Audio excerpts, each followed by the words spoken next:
Mama, kitendo cha kuzunguka kwa uhuru wakati wa leba au uchungu ni muhimu, ni kitendo cha muhimu sana. Kwani unapofanya vile unakuwa unabadilisha mikao mbalimbali kulingana na hatua ya uchungu uliopo. Kwa hiyo inamsababisha mtoto kuzaliwa kiurahisi.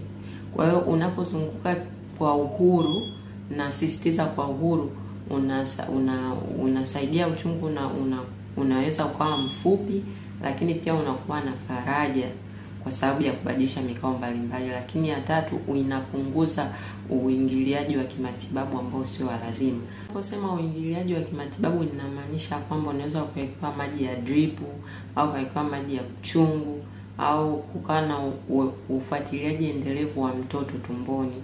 Lakini pia kuna sera za hospitali ambazo zimepitwa na wakati. Kwa mfano, hawawezi kukuruhusu kwamba uwe na mwenza wako akusaidie vile kihisia na nini.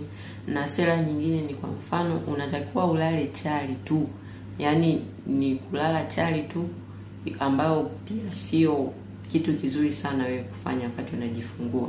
Pia kuwekewa dawa za maumivu. Sasa kama mama huna tatizo na mtoto hana tatizo, haya mambo yanakuwaga sio ya lazima sana kufanyiwa. Hata kupimwa sentimita zinakuwa sio lazima. Kuingiliwa kila wakati inaathiri maendeleo ya uchungu. Kwa hiyo unaweza kuwa na wakati mgumu zaidi. Kwa ushauri wangu ni kwamba ongea na mtu wa huduma wako, na jua ni wapi utakwenda kujifungulia, ili ujue ni vitu gani vinatakiwa kufanywa pale au visifanywe, ili uweze kuwa na uzazi mzuri ambao unaotazamia. Hakikisha unafanya research unapokwenda. Please usisahau kusubscribe. Kuna mama wengi huko nje wanahitaji elimu hii. Kwa hiyo ukisubscribe, hii video itafikia watu wengi zaidi, ili na wamama wengi zaidi, ili waweze kujifunza juu ya miili yao inavyofanya kazi wakati wa ujauzito pamoja na kujifungua.